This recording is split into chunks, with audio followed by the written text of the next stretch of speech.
ऐसा लगता है कि महाभारत उतना पुराना नहीं है जितने पुरानेपन का दावा किया जाता है।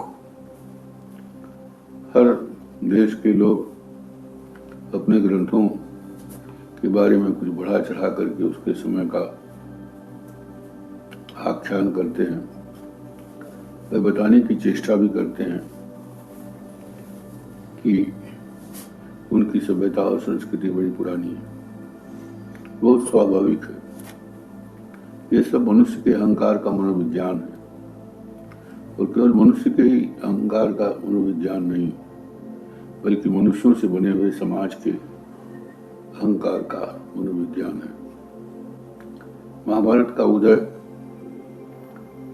जैसा कि धृतराष्ट्र और राजाओं की परिकल्पना, उनके चरित्र, उनकी मूर्ति गढ़ने का प्रयास, उनके संघर्ष की कहानी महाभारत में है। उससे लगता है कि समाज का, सभ्यता का बहुत विकास हो चुका था। कम से कम कबीलाई संस्कृति से बहुत आगे सत्ता व्यवस्था, शासन, मंत्री, सचिव, राजधानी, राजा, सिंहासन, सामंती व्यवस्था आ चुकी थी, और जाहिर है कि ऐसा होने में बहुत समय लगा था। इसलिए वो अति प्राचीन नहीं है, और अति प्राचीन नहीं है तो कमोबेश वह आज भी नवीन रूप में दिखाई पड़ रही है। आज भी सत्ता है, व्यवस्था है, न सही सिंहासन, लेकिन पार्लियामेंट है, पंचायतें हैं, छोटी पंचायतें हैं, बड़ी पंचायतें हैं। लोकतंत्र का भी अपना सिंहासन है, लोकतंत्र की भी सत्ता की पगड़ी है, लोकतंत्र में भी मंत्री हैं और सत्ताएं हैं, उनका तामझाम है, और वही जनता है। जनता नहीं बदलती, जनता वही रहती है।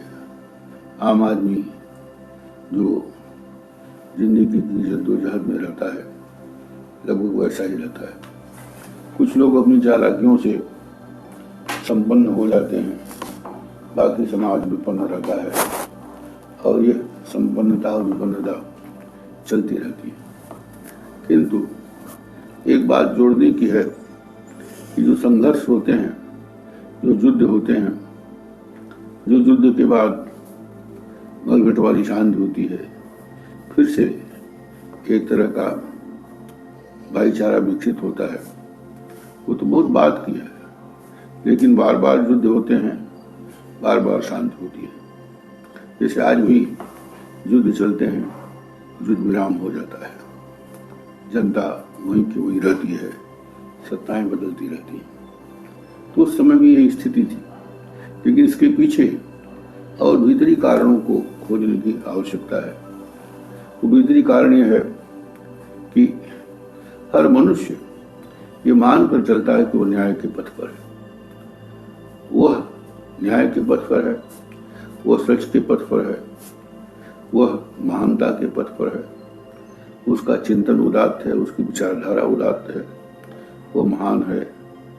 और दूसरा भी यही बात सोचता है कि वो न्याय के पथ पर है, उसकी विचारधारा महान है, और अपने अपने बारे में वो सोचता है कि मैं ही न्याय के पथ पर हूँ, और कोई भी ये मानने को तैयार नहीं है कि उसके अलावा भी दूसरों को न्याय पथ पर होने और उसके न्याय के पथ के होने पर में के बीच एक द्वंद्व भी है। और ये द्वंद्वात्मकता एक व्यक्ति से लेकर एक समाज तक, एक समाज से लेकर एक देश तक, सत्ता और जनता के भीतर ये बात चलती रहती है। अपने अपने पक्ष होते हैं।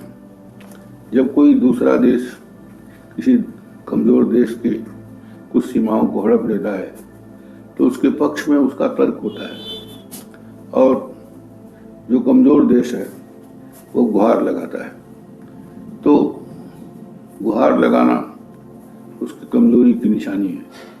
जो मजबूत है उसके लिए वो तर्क कर लेता है। अभी हाल में इराक पर अमेरिका ने बम वर्षा की थी। उस बम वर्षा में उसने तर्क दिया कि यहाँ लोकतंत्र बाधित हो रहा है, यहाँ पर एक वर्ग दूसरे वर्ग पर मसल रहा है और यहाँ पर रासायनिक हथियार छिपाए गए हैं। बाद में सिद्ध हुआ कि रासायनिक हथियार नहीं थे, पर वह तेल को लेकर, वर्चस्व को लेकर युद्ध हुआ। जाहिर है शक्तिशाली अमेरिका ने इराक के लोगों पर गंभीर हमला किया। इराक कुछ समय तक तो झेलता रहा, लेकिन आखिर बम की मार के आगे आदमी की ताकत कितनी है। इराक टूट गया, उसकी संपत्ति नष्ट हुई, उसके महान जनधन की हानि हुई। इराक आज भी संघर्ष कर रहा है। तो उस समय भी यही स्थिति थी। मजबूत कौरवों ने कमजोर पांडवों को दबाने की चेष्टा की और युद्ध हुआ। उसमें चालाकियों के नए नए तेवर आए, राजनीति के पक्ष आए।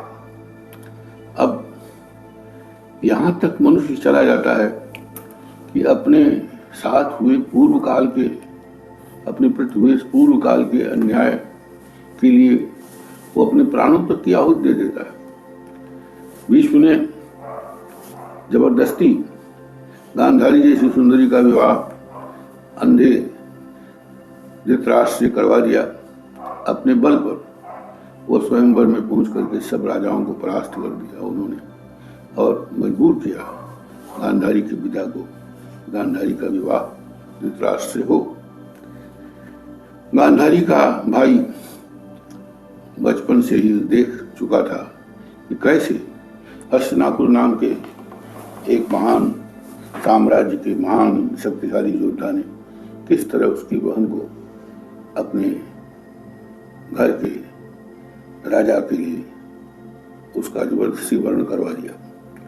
इस बात को लेकर वह अंदर से इतना अधिक कुपित और दुखी हुआ, उसने तय कर लिया कि मैं इस कौरव वंश का ही विनाश करवा दूंगा, इन्हीं के घर में युद्ध करा दूंगा।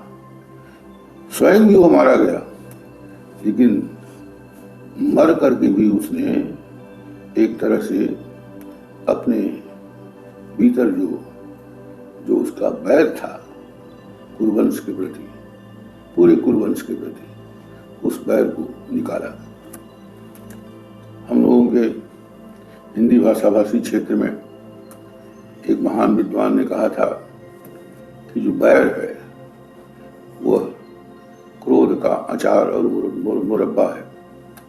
जो कमजोर शकुनी के भीतर क्रोध पला था, वह क्रोध किस तरह के बैर में पल्लवित और पुष्पित हुआ कि उसने एक महान युद्ध की संभावनाओं को जन्म दिया और संभावनाओं से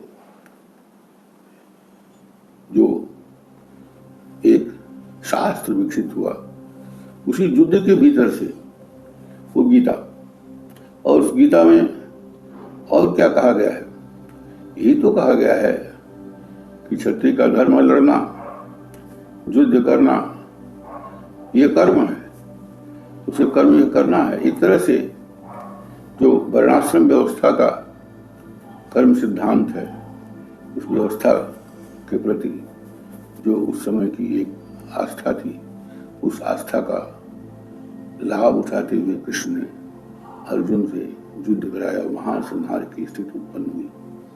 आज भी मनुष्य अपने को न्याय का पक्षधर मानता है, हर व्यक्ति मानता है, हर समाज मानता है, हर राष्ट्र मानता है, और इस प्रकार के अहंकार को पाल लेता है और इसी प्रकार के वैर भी पाल लेता है, जिससे कि समय समय पर ये दुनिया महाभारत में बदलती है।